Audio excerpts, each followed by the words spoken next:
Les rendez-vous de Philopop. C'est les rendez-vous de Philopop sur Westrack Radio.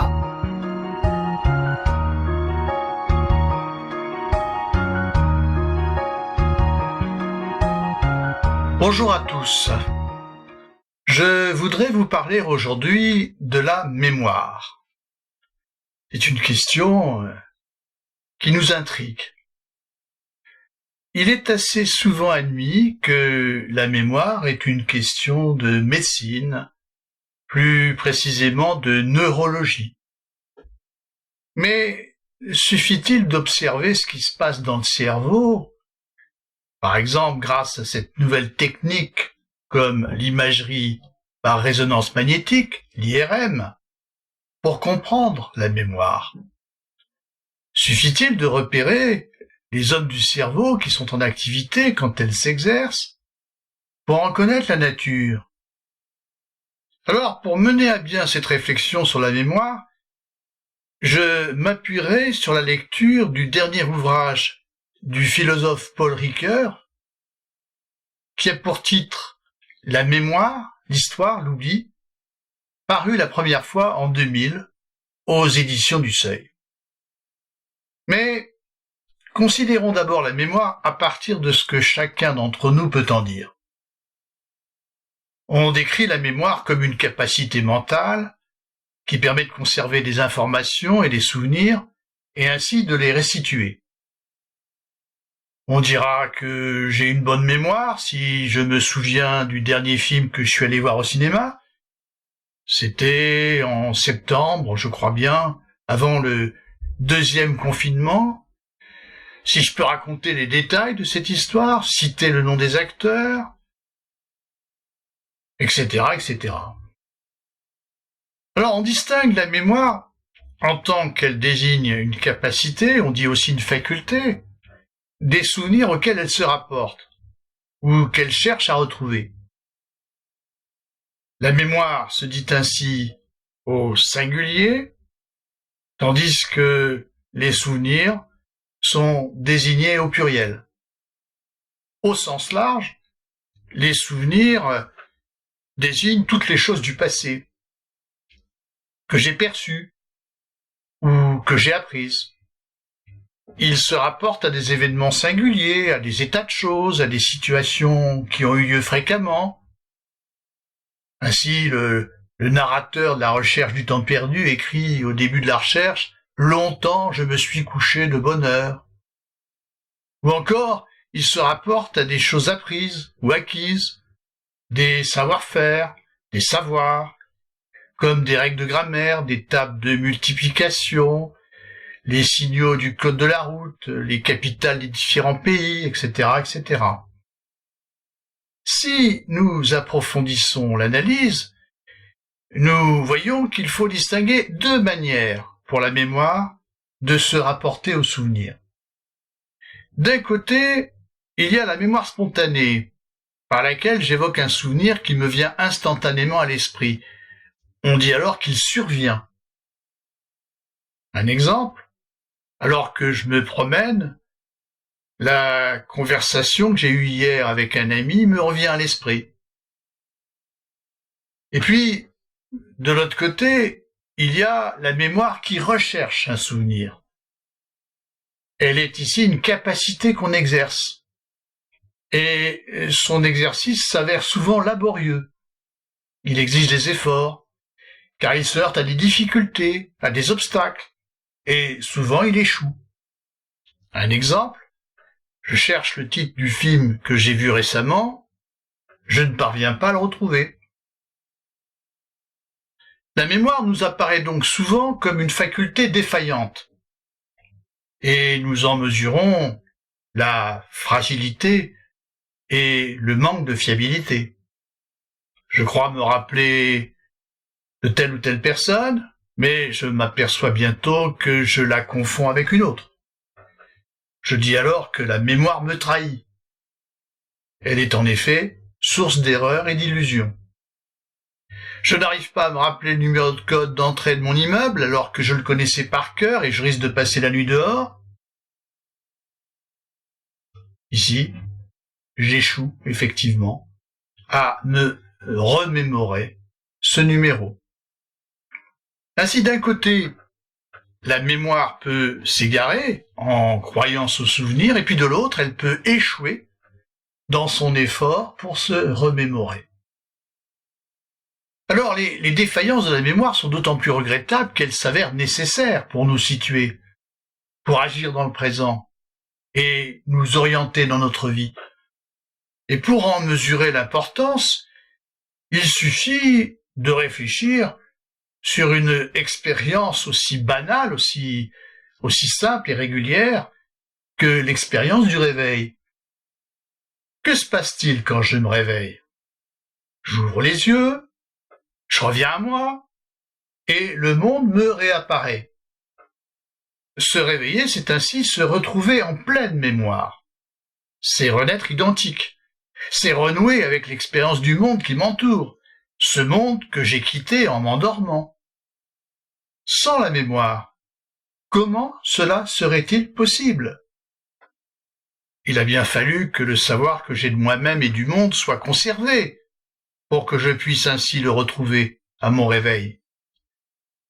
Au-delà même de cet épisode quotidien, nous voyons bien que c'est notre identité qui se joue à travers l'expérience de la mémoire. Elle ne me permet pas seulement de me rapporter à des événements passés, elle me permet aussi et surtout de construire un lien de continuité entre mes expériences antérieures et le présent. La mémoire assure ainsi mon identité dans le temps, en me permettant de m'appréhender comme la même personne que celle que j'étais hier. Si la mémoire est ainsi essentielle au maintien de mon identité, on mesure alors ce que peuvent avoir de terrifiantes ces défaillances, quand celles-ci se répètent et quand elles s'aggravent. L'oubli apparaît alors comme une menace particulièrement inquiétante, surtout au regard de ce que nous entendons dire aujourd'hui d'une maladie de la mémoire comme la maladie d'Alzheimer, maladie dont on nous dit qu'elle touche de plus en plus de personnes. Alors, la maladie d'Alzheimer, je le rappelle ici, est un processus dégénératif qui entraîne la détérioration du cerveau et fait disparaître progressivement la mémoire. Elle conduit en conséquence à une véritable dissolution de la personnalité. Qu'en est-il donc de la mémoire? Les troubles de la mémoire ont-ils tous une explication organique? S'expliquent-ils tous par un dysfonctionnement ou une lésion du cerveau? Ou n'y a-t-il pas des troubles de la mémoire qui existent en dehors de quelques maladies ou lésions cérébrales que ce soit? Chacun sait que ne pas retrouver le nom d'une personne ou le code d'une porte d'immeuble qu'on connaissait pourtant par cœur, c'est certes un oubli fâcheux, mais c'est un oubli qui ne traduit pas l'existence d'une véritable maladie. Dans un ouvrage qui fourmille d'exemples et qui a pour titre Psychopathologie de la vie quotidienne, paru en 1901, le père de la psychanalyse, Freud, explique qu'un nom bien connu peut être oublié lorsqu'il se trouve associé à des souvenirs désagréables qu'on ne souhaite pas évoquer. On aurait ainsi de bonnes raisons d'oublier ce nom, sans que ces raisons apparaissent à la conscience. Alors, pour se le rappeler, inutile de faire des efforts, inutile de le chercher à tout prix. C'est au contraire, en laissant venir à l'esprit, sans les contrôler, les pensées qui surgissent lors de la recherche du nom perdu, qu'on finit par le retrouver. Ce nom n'avait donc pas disparu, mais on ne parvenait pas à se le rappeler en raison d'obstacles psychologiques, parce que, sans nous en rendre compte, nous ne voulions pas, en quelque sorte, nous en souvenir. S'il y a donc, comme l'explique Freud, des troubles de la mémoire qui ne s'explique pas par des dysfonctionnements ou des lésions du cerveau. Qu'est-ce qui nous permet d'être certain que les troubles de la mémoire associés à la fameuse maladie d'Alzheimer ont vraiment tous une explication cérébrale? Alors ici, je n'aborderai pas ce sujet, mais c'est une question qui est soulevée par le docteur Jean Maisondieu dans son ouvrage « Le crépuscule de la raison ». Jean Maisondieu est un psychiatre qui s'est longtemps occupé des malades d'Alzheimer. Quoi qu'il en soit, le problème est ici de savoir si l'on peut réduire la mémoire à une fonction cérébrale. Nous nous représentons volontiers la mémoire comme une sorte de magasin de souvenirs, ou un centre d'archives qui serait localisé dans le cerveau. Et le cerveau serait ainsi le lieu où sont inscrites et conservées les traces des impressions laissées en nous par les événements passés, traces grâce auxquelles nous pourrions nous en souvenir. Le passé serait conservé par ces traces cérébrales grâce auxquelles nous pourrions nous le remémorer. Mais si l'on y réfléchit bien, cette représentation de la mémoire ne va pas de soi. Cette notion de trace, en effet, n'a rien d'évident. Et ce n'est pas en la baptisant du terme savant de trace mnésique qu'elle devient plus claire. Comment des traces peuvent-elles représenter un passé qui n'est plus, un passé qui est absent? Comment peuvent-elles exprimer, signifier ce passé qui est absent? Et comment peut-on être assuré qu'elles donnent accès à ce passé? Il y a là une énigme que la représentation que nous faisons ordinairement de la mémoire suppose en fait déjà résolue. Le discours scientifique des neurosciences qui parle de traces mnésiques également. Une réflexion philosophique doit au contraire s'y confronter. Et c'est de l'examen de l'énigme que constitue la mémoire. C'est de l'examen de cette énigme qu'il faudra partir pour réfléchir sur elle. Et quelle est cette énigme? Cette énigme est l'énigme de la représentation de choses passées qui sont absentes par des souvenirs présents.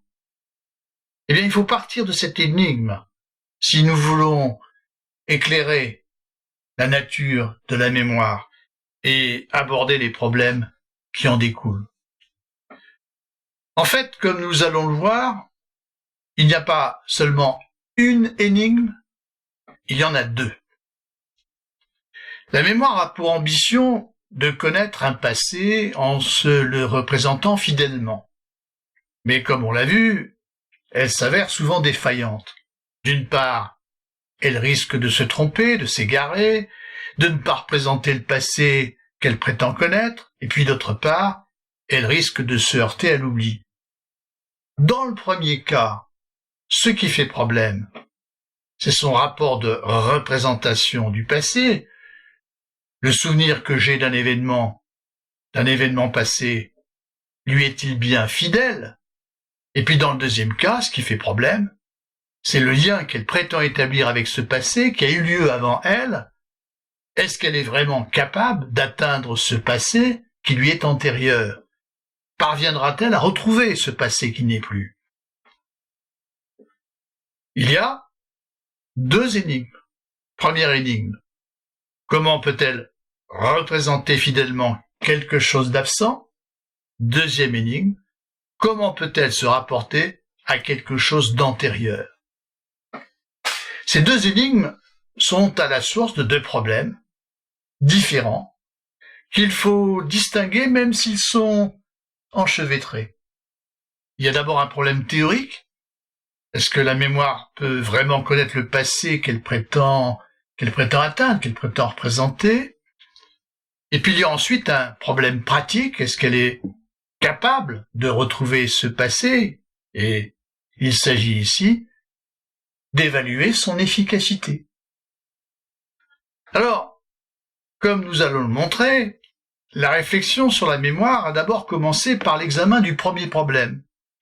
Et c'est le philosophe grec Platon, 5e siècle avant Jésus-Christ, c'est Platon qui le premier aborde ce problème dans un dialogue qui a pour nom le tête-à-tête du nom d'un jeune mathématicien avec lequel il s'entretient. Avec lequel s'entretient plus exactement son personnage principal qui est Socrate. Mais avant de voir comment Platon aborde ce problème, je propose de faire une petite pause.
Considérons la mémoire de la manière la plus simple. Dans la mémoire, il y a deux choses. Une chose présente, le souvenir, et une chose absente, l'événement passé auquel se rapporte le souvenir. Seul le souvenir est présent. L'événement passé est absent, puisqu'il n'est plus. Mais ce qui est absent est représenté par l'image qu'en donne le souvenir. Comment alors expliquer que ce qui est absent, ce que j'ai vu, ce que j'ai vécu, ce que j'ai appris, puisse être représenté en moi par l'image que m'en donne le souvenir? Tel est ce qu'on peut appeler l'énigme de la mémoire. Pour résoudre cette énigme, le philosophe Platon va recourir à une métaphore. La métaphore de l'empreinte laissée par deux anneaux de métal dans un bloc de cire. Ainsi, considérons l'âme, l'esprit si on veut, comme un bloc de cire sur lequel a été imprimée la marque de 2 anneaux. L'image de ce que nous avons vu, vécu ou appris se trouve ainsi imprimée en notre âme à la manière dont ces anneaux peuvent laisser une empreinte dans un bloc de cire. Cette métaphore a un double avantage. Elle permet d'abord de présenter le souvenir comme une image qui représente une chose absente, la chose passée. Elle présente ensuite cette image comme une empreinte, comme une trace qui persiste longtemps dans l'âme. En utilisant cette métaphore, Platon ne prétend pas expliquer véritablement la formation du souvenir, mais elle lui permet d'ouvrir un chemin, elle lui permet d'élaborer une hypothèse explicative, et elle a aussi l'intérêt de proposer une explication de l'erreur et de l'oubli. Ainsi, il y a erreur quand il y a une fausse reconnaissance, quand on recourt à une empreinte qui ne correspond pas à l'image du passé. Il y a reconnaissance du passé, en revanche, il y a une vraie reconnaissance lorsqu'il y a coïncidence entre l'image du souvenir et l'empreinte originelle qui a été laissée par le passé dont j'ai eu l'expérience. L'oubli s'explique enfin par l'effacement des traces, par leur usure qui se produit avec le temps. On voit ici que c'est Platon qui, le premier, utilise la métaphore de l'empreinte pour tenter d'expliquer la mémoire. Il est l'inventeur de cette métaphore qui sera reprise bien longtemps après lui, jusqu'aux neurosciences contemporaines qui parlent encore de traces mnésiques. Platon n'envisage cependant pas des traces physiques, des traces cérébrales. Il n'envisage que des traces psychiques. Les souvenirs sont seulement pour lui des impressions laissées dans l'âme, qui résultent du choc d'événements qui nous ont frappés, qui nous ont marqués. Il ne va pas jusqu'à envisager que ces traces psychiques ont un support matériel, il ne leur fait pas correspondre des traces cérébrales. Cette analyse de Platon se heurte toutefois à une limite. En mettant l'accent sur le problème de la fiabilité de l'image qui constitue le souvenir, en s'interrogeant surtout sur le problème de sa fidélité à l'événement passé qu'elle représente, Platon ne distingue pas vraiment la mémoire de l'imagination. Or, si une image souvenir représente une chose absente aussi bien que peut le faire un fantasme, qu'est-ce qui les distingue? Ce qui les distingue, c'est le rapport au temps qui constitue le souvenir, comme le montrera le philosophe Aristote, IVe siècle avant Jésus-Christ, dans son petit traité qui a pour titre « De la mémoire et de la réminiscence ». Ainsi, comme le montre Aristote, l'image souvenir n'est pas seulement une image qui représente une chose absente, c'est une image qui a aussi et surtout pour marque distinctive le rapport au passé. Elle porte la marque d'un lien d'antériorité entre la chose représentée et puis le fait présent de sa représentation. Et c'est par cette marque que le souvenir se distingue d'une simple image. C'est grâce à elle que nous le reconnaissons pour un souvenir.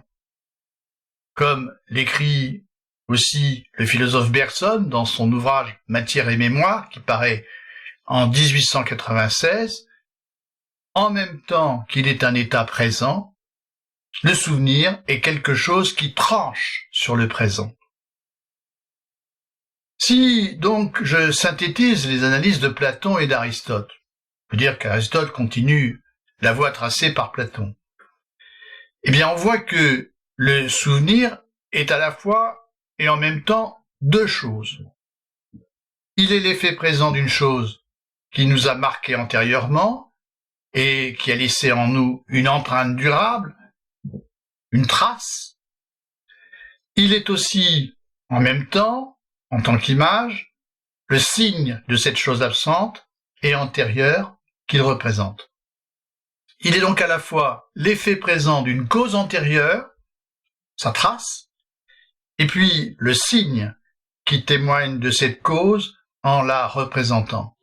Il est à la fois la trace d'un événement passé et le signe qui témoigne de cet événement en le représentant.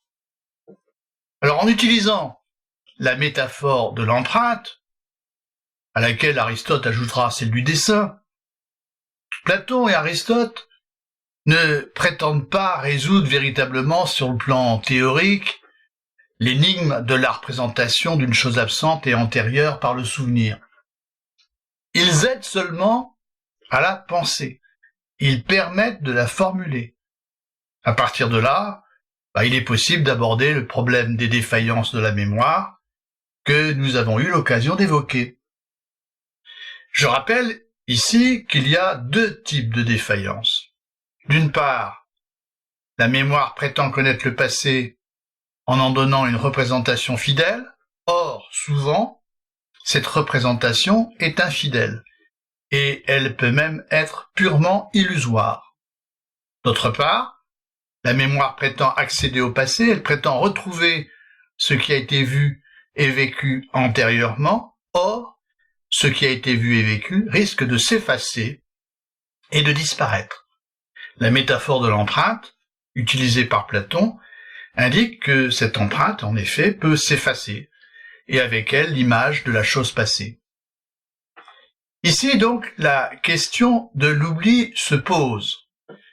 Si l'on prend au sérieux la métaphore de l'empreinte, il est quelque chose d'irréversible et de définitif. Il signifie la destruction de la mémoire. Et c'est bien ce que nous fait craindre une maladie comme la maladie d'Alzheimer. Mais, comme nous l'avons vu en suivant l'analyse de Freud dans la psychopathologie de la vie quotidienne, le souvenir n'est peut-être pas définitivement perdu. L'oubli n'est peut-être pas un effacement, mais seulement un empêchement provisoire. Dans ce cas, il est un obstacle surmontable qui laisse espérer un recouvrement du passé. Dans ce cas, l'effort de remémoration n'est pas vain, il peut avoir une issue heureuse. Il se heurte seulement à des difficultés qu'il faut essayer d'identifier pour parvenir à les vaincre. En tout état de cause, il faut distinguer deux figures de l'oubli qui sont radicalement opposées. D'un côté, il y a la figure d'un oubli inéluctable, irrémédiable, qui s'explique par l'effacement des traces, et de l'autre côté, il y a la figure d'un oubli provisoire qui présuppose que le souvenir du passé est toujours là, qu'il n'a pas disparu, mais que des obstacles empêchent d'y accéder. Alors comme cet oubli peut persister longtemps, nous pouvons croire que le souvenir du passé a définitivement disparu. Or, c'est loin d'être toujours le cas, comme le montre l'exemple des souvenirs liés à un passé infantile traumatique. Je pense ici aux récentes affaires qui concernent des événements incestueux. Quoi qu'il en soit, qu'il soit effacement de traces ou obstacle à la remémoration, l'oubli est d'abord ressenti comme une atteinte à la fiabilité de la mémoire. À cet égard, la mémoire se définit elle-même en première instance comme lutte contre l'oubli. Et c'est de cette manière que le premier grand historien, Hérodote, présente le projet de son enquête au 5e siècle avant Jésus-Christ. Hérodote veut conserver la mémoire des guerres médiques qui ont opposé les Grecs aux Perses. Il s'agit pour lui de sauver de l'oubli les exploits des uns et des autres pour les faire connaître aux générations futures. Ainsi s'exprime Hérodote, je cite. Hérodote d'Halicarnasse présente ici les résultats de son enquête afin que le temps n'abolisse pas le souvenir des actions des hommes et que les grands exploits accomplis, soit par les Grecs, soit par les barbares, ne tombent pas dans l'oubli. Il donne ainsi Il donne ainsi la raison du conflit qui unit ces deux peuples aux prises. Fin de citation. Mais l'oubli est-il toujours et nécessairement un ennemi de la mémoire? Doit-on seulement l'associer à notre destinée mortelle, à l'usure du temps? Une mémoire parfaite, c'est-à-dire une mémoire qui n'oublierait rien, une mémoire qui retiendrait intégralement ce que nous avons vu, vécu ou appris. Une telle mémoire est-elle souhaitable? Il faut ici lire la fiction de l'écrivain argentin Borges, Funès ou la mémoire, pour mesurer qu'une telle mémoire rendrait la vie insupportable, invivable.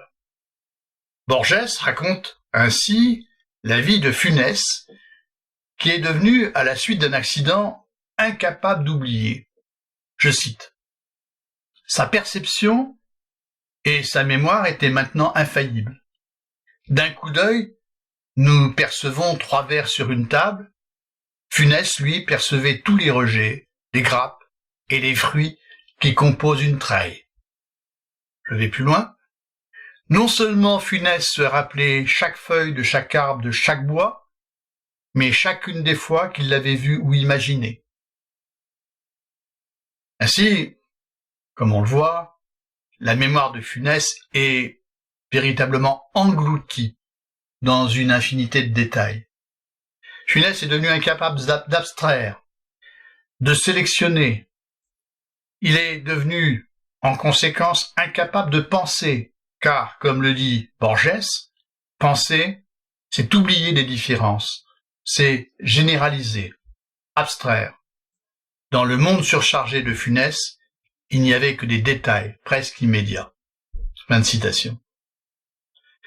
Une mémoire qui retient tout, comme celle de Funès, c'est en réalité une mémoire morte. Une mémoire vivante est au contraire une mémoire imparfaite, une mémoire oublieuse, une mémoire qui opère des sélections.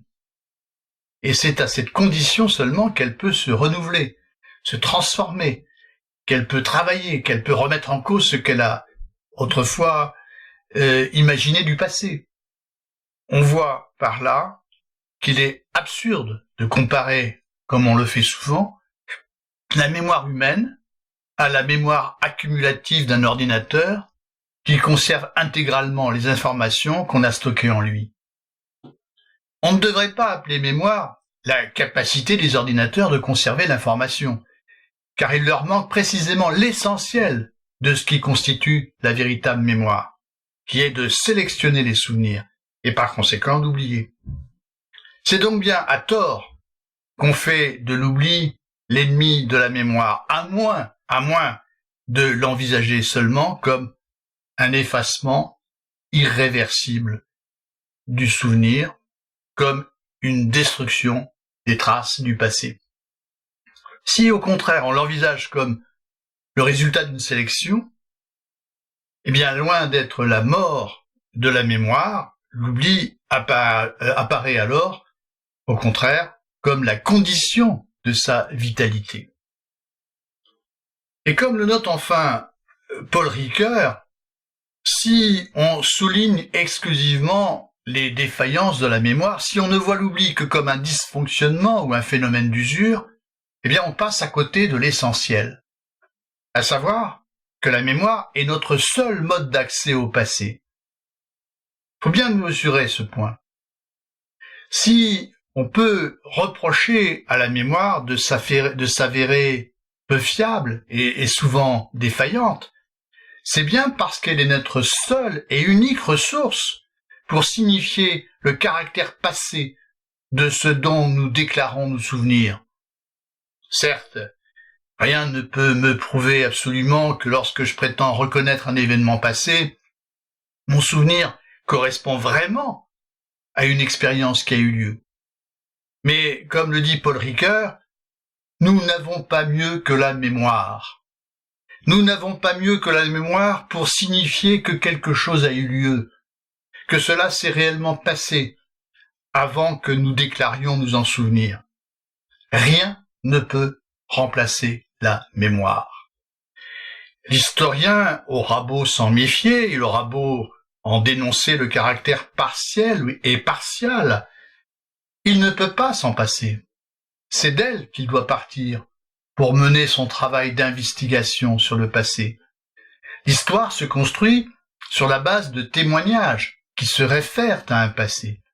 Alors bien sûr, elle ne se contente pas de les enregistrer, elle les soumet à un examen critique en les confrontant les uns aux autres. Elle les situe. Mais à la base, seuls des témoignages peuvent réellement faire référence à ce qui s'est passé. Seul le témoin d'un événement peut dire « j'y étais ». Qu'il soit difficile de se rappeler de ce qui s'est réellement passé, de ce qui s'est exactement passé, c'est certain. Mais cela n'empêche pas ce que Paul Ricoeur appelle le petit miracle de la reconnaissance.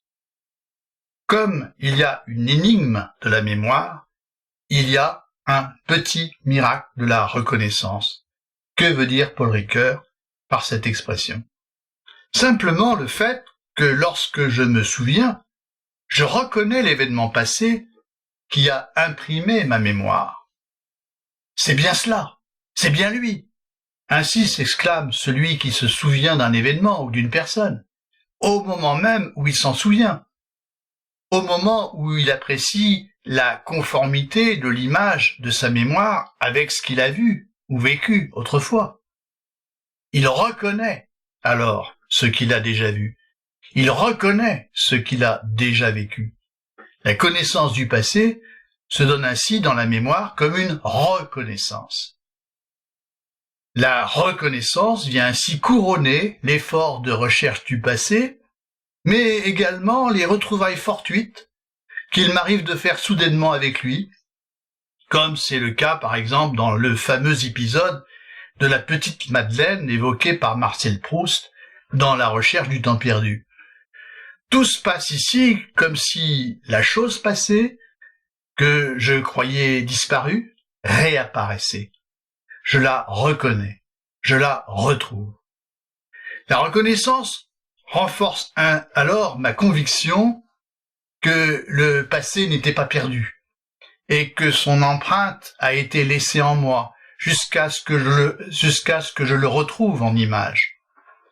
Elle m'assure que le souvenir que j'ai maintenant représente bien ce que j'ai autrefois vu ou vécu.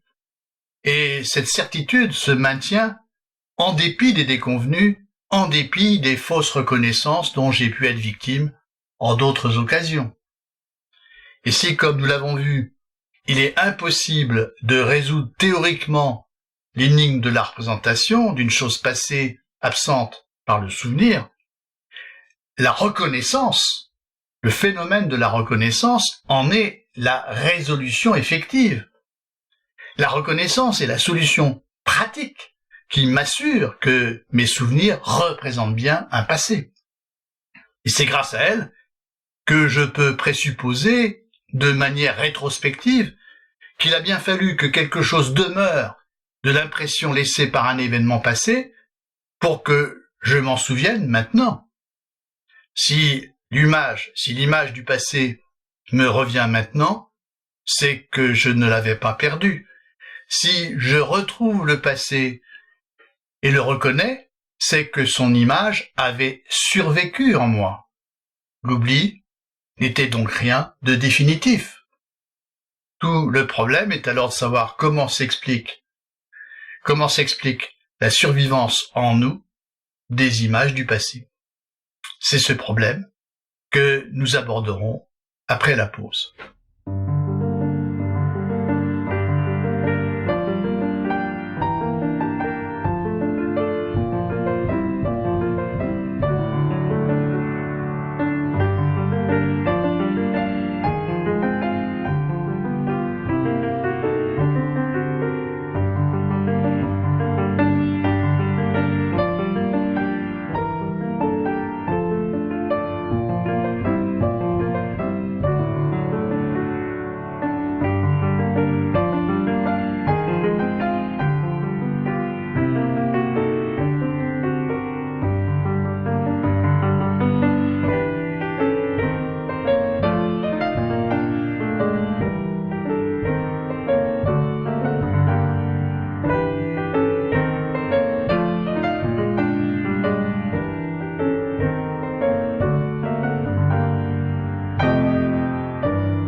neurosciences expliquent la survivance en nous des images du passé, grâce auxquelles nous pouvons nous en souvenir.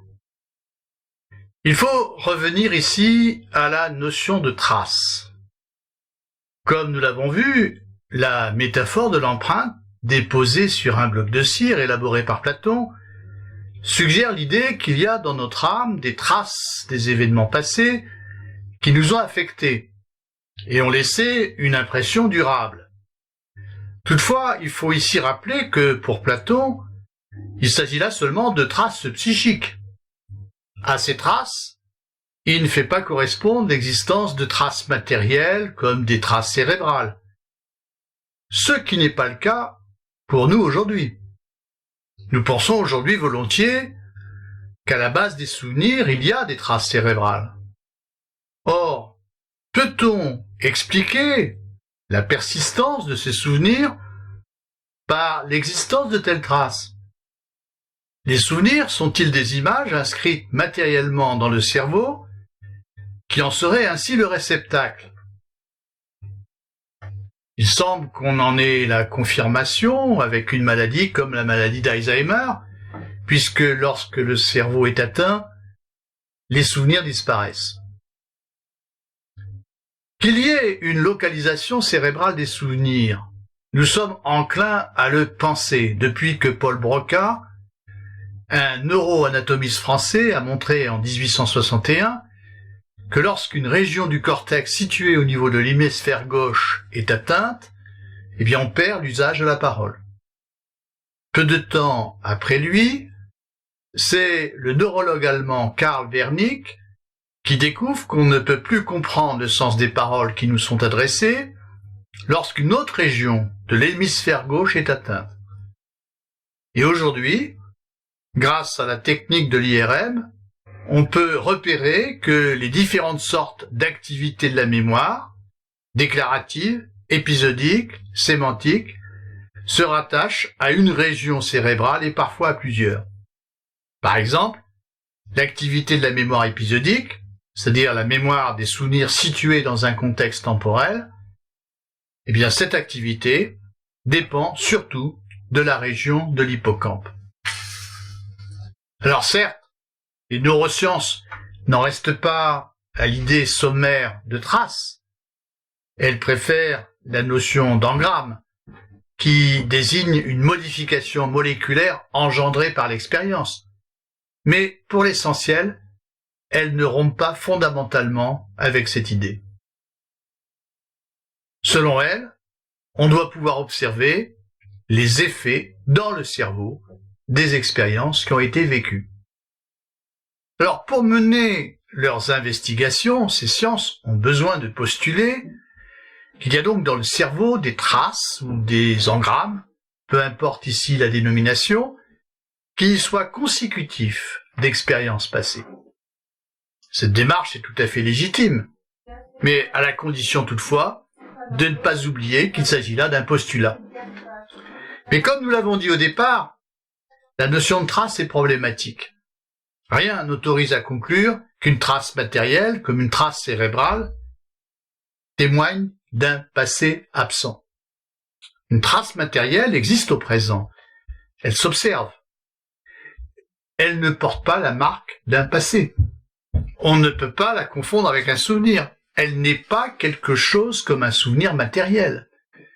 Et il ne faut pas oublier ici que c'est en procédant par une métaphore que Platon parle d'empreinte pour caractériser les souvenirs qui sont en l'âme.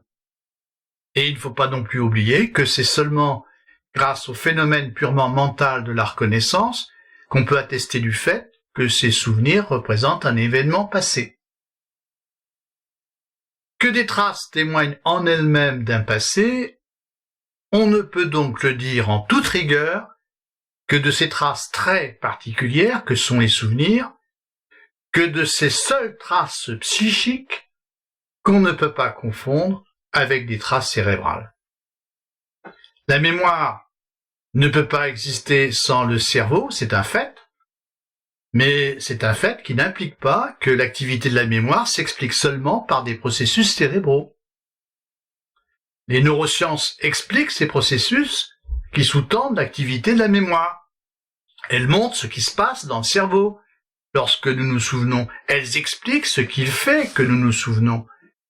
Mais elles n'expliquent pas ce qui fait que nous nous souvenons de tel ou tel passé. Elles n'expliquent pas la mémoire. Aussi, plutôt que de chercher en vain comment le cerveau peut conserver les souvenirs, plutôt que de chercher l'explication de la mémoire dans des traces et des processus cérébraux, ne peut-on pas admettre, comme le philosophe Bergson, que les souvenirs ont par eux-mêmes le pouvoir de se conserver, de se maintenir dans la durée. C'est la thèse que développe Bergson dans son ouvrage Matière et mémoire qu'il écrit en 1896, à laquelle Paul Ricoeur rend hommage dans son propre ouvrage. Pour Bergson, le problème de la conservation des souvenirs est un faux problème. Ils survivent par eux-mêmes. C'est là une thèse déconcertante car elle heurte de plein fouet les idées que nous avons communément sur la mémoire. Nous croyons que le passé a cessé d'être, qu'il n'est plus, et que seul le présent existe. Bergson soutient au contraire que le passé survit et se prolonge dans le présent. Il se conserve. Et comme il se conserve en lui-même, il n'a pas besoin d'un support extérieur, comme une trace matérielle, une trace cérébrale, pour survivre. Ainsi, la mémoire n'est pas, comme on le croit, la faculté de conserver le passé dans une sorte de centre d'archives où seraient déposés les souvenirs qui seraient localisés dans le cerveau. La mémoire n'est rien d'autre que le passé. Elle n'est rien d'autre que le passé que nous avons vécu et qui se conserve tout entier en nous. Aussi, le vrai problème n'est pas de savoir comment la mémoire s'y prend pour conserver les souvenirs, puisqu'elle n'est pas une faculté. Le vrai problème est celui de savoir pourquoi les souvenirs ne sont pas tous présents à l'esprit, pourquoi l'esprit opère une sélection et n'en retient que quelques-uns. Ce qu'il faut expliquer, ce n'est pas la mémoire, c'est l'oubli. Si tous nos souvenirs étaient présents en même temps, si nous retenions intégralement notre passé, nous serions littéralement submergés par lui. Nous serions dans l'incapacité d'agir. Et c'est bien ce qui arrive au personnage de Funès dans la fiction de Borges, dont je vous ai déjà parlé.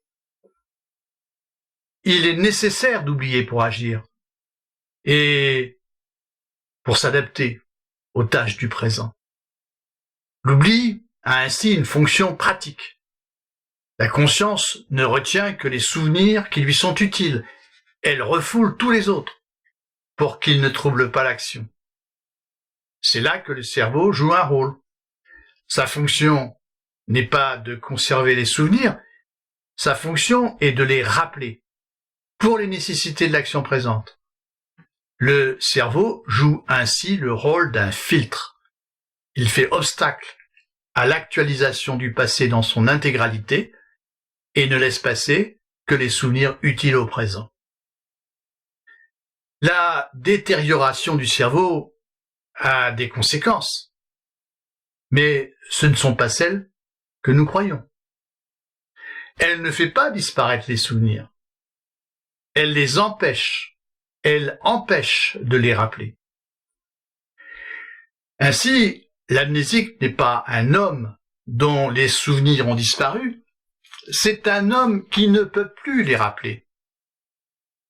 Je ne peux bien sûr pas ici prétendre expliquer l'œuvre de Bergson Matière et mémoire dans son intégralité. Sa thèse est déroutante, puisqu'elle nous oblige à penser le passé comme une dimension de la réalité, et non plus simplement comme une donnée subjective. Ce qu'il faut surtout retenir, c'est que, selon Bergson, le passé ne disparaît pas. Il est toujours là. L'esprit porte en lui son passé, tout son passé, même s'il n'en a pas conscience, même s'il ne s'en aperçoit pas. Et d'une certaine manière, même si c'est bien sûr sur de toute autre base, Freud ne dit pas autre chose quand il déclare que l'inconscient ne connaît pas le temps. Toujours est-il que cette conception débouche sur une toute autre idée de l'oubli que celle qui est associée à l'effacement des traces. L'oubli, ici, ne fait pas disparaître le passé, tout au contraire, il le préserve. Il le garde silencieusement en nous, en réserve, à l'état latent. Il laisse les souvenirs à notre disposition, prêts à être rappelés. Quand bien même nous ne nous les actualiserions jamais. À la figure d'un oubli destructeur qui consiste dans l'effacement des traces du passé, Bergson, et on peut dire aussi Freud, oppose la figure de ce que Paul Ricoeur appelle un oubli de réserve, où l'oubli désigne non plus donc la perte du passé, mais le caractère inaperçu de la survivance des souvenirs. Et dans cette perspective, on ne doit plus affirmer que leur rappel est a priori impossible, mais seulement qu'il est rendu difficile par des obstacles. Ce qui nous conforte dans cet espoir, c'est de découvrir parfois, de manière inopinée, des souvenirs que nous pensions avoir perdus à jamais, alors que nous sommes persuadés qu'avec le temps, le vieillissement, bien des épisodes de notre passé ont définitivement disparu de nous. Nous découvrons alors, comme le dit Paul Ricoeur, je cite, que nous oublions moins que ce que nous croyons et ce que nous craignons. Jusqu'à quel point une maladie comme la maladie d'Alzheimer est-elle entraînée par la dégénérescence du cerveau? Le docteur Maisondieu, ce psychiatre dont je vous ai déjà parlé, émet l'hypothèse que ces malades affectés par la maladie d'Alzheimer oublient leur passé aussi beaucoup en raison d'une profonde angoisse de mort. Quoi qu'il en soit, il faut sans doute ici distinguer deux formes de pathologie. À côté de la pathologie qui consiste à souffrir de ne plus avoir de passé, de ne plus pouvoir en avoir, il y a une autre pathologie qui consiste à souffrir du passé. Ainsi, il y a une pathologie de la mémoire détruite et il y a aussi une pathologie de la mémoire blessée. Cette dernière est l'objet de la découverte de Freud, lorsque pour la première fois il observe les symptômes de l'hystérie à la fin du XIXe siècle. L'hystérique souffre d'un passé traumatique, dont il ne peut pas se souvenir, mais qu'il répète par des symptômes et des actes morbides sans s'en apercevoir et sans pouvoir agir dessus. Et ces symptômes, qui sont bien souvent des symptômes physiques, n'ont aucune cause organique. Au lieu de pouvoir se représenter ce passé sous la forme d'un souvenir, et ainsi s'en distancier, l'hystérique le répète, comme s'il était toujours présent, comme si ce passé le hantait, le possédait, et il est incapable de se le remémorer en raison d'un refoulement qui maintient l'oubli et empêche la remémoration de ce passé. Ici, le refoulement est une force involontaire qui fait obstacle à la remémoration. Il faut, pour voir quelques exemples, lire avec attention la première leçon sur la psychanalyse. Alors, on comprend alors que seul un travail de remémoration dont le malade seul est incapable, seul un tel travail pourra libérer le malade et lui permettra, en fait, de ne plus souffrir de son passé. De l'oublier, en fait. Non plus, cette fois-ci, sous la forme d'un oubli pathologique, qui le maintient dans sa dépendance, mais sous celle d'un oubli qui consistera cette fois à ne plus lui prêter attention, mais en toute connaissance de cause. La réflexion sur la mémoire ouvre beaucoup d'horizons. Je n'ai parlé essentiellement ici que de la mémoire individuelle, on pourrait aussi beaucoup parler de la mémoire collective. Mais j'en resterai là pour notre émission. La mémoire devait être le thème abordé cette année à Philopop, mais malheureusement, Les divers confinements et couvre-feux nous ont empêchés de continuer à nous voir régulièrement le soir au lycée Côte-Monet. Nous avons lu en revanche régulièrement les essais de Montaigne par des séances Zoom entre adhérents. Nous comptons reprendre la question l'an prochain, la question de la mémoire l'an prochain, fin septembre, en espérant que la vie pourra reprendre normalement. En attendant, chers auditeurs de Westrack, je vous dis à très bientôt sur les ondes de la radio et portez-vous bien.